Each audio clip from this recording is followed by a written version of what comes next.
towards basically how to use the main lobe clutter and find notching contact while overlapped. And basically this is going to involve you using the antenna elevation to control it. So as you can see, in this particular instance, we've got a line of contacts here. Now we can just see them on the edges here because they're just outside the main lobe clutter due to the aspect from us. Now in this initial mode here, we've got the antenna elevation pointed at 0 degrees. So if we take the main lobe clutter out, so it's just out now, it's going to start filtering here, and we should get some ground returns here. So messy stuff here. However, thanks to it being range well searched, we can see this line of contacts, but they are still technically hidden to an extent around here. So how do we filter that out? So the key thing that lies here is using this. So we can see the top of our scan limit and the bottom of our scan limit at range. Now fortunately, with a more recent update, when we hook the cursor and move it around, you can see now that it shows what the scan limit is at range. So in example, if I bring this in a little bit closer, at about 30 miles we've got a top scan limit of 44,000 feet and a bottom of 15,000 feet. So we bring it over here and we can see that at this range the radar is also hitting the ground, or the ground is within its scan volume. So by pointing the cursor up, so I'm adjusting the antenna elevation such that at this point the bottom of the scan volume will pass at 12,000 feet. And now what you can see here in this particular image is that we've got a nice clean picture that's unadulterated.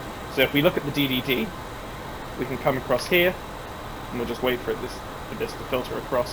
We've now got this nice line of relative closure. The reason why it's in this pattern is because some are moving in opposite directions. So let me tighten the elevation bar scan a little bit further. Okay, so now we can see that in a 2-bar scan, this is the range of height. So I'm going to dial it down to about this range. So now we should have a pretty reasonable update here. And notice now we don't have any of that typical ground clutter image that we see. So let's see now, if we put this into Twiz, I'm going to put this into a 2-bar scan again. Okay. So we should get an image if it tries to build a track bar, but it might just be outside of our range at this point. Let's see. Okay.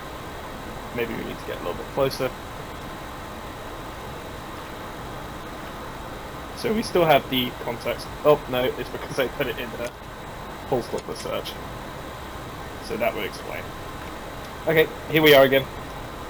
So now we have a selection of contacts moving. We can see what their target aspect is, 88.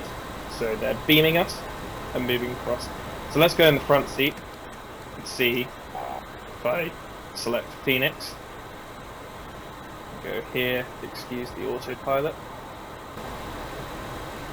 Okay, just as adjusted. Oh shit. So we're going to turn this back down. Okay. We've got that contact. There we go. We have full unadulterated symbology here. And so we can see these contacts here that are moving across to our right, and we've got these contacts to our left, as well as having the firing symbology that we need to guide and work with it. I think if you took this shot in this particular scenario, you'd want to try and force it into Twiz manual and hold it in Twiz manual as you fly. But anyway, I just wanted to show this particular technique that you can attempt to employ at this range such that you don't have to worry about getting notched. That said, when you start coming in closer and you're in a look down scenario, like 30 miles and below, it's very difficult to do so. Alright, cheers.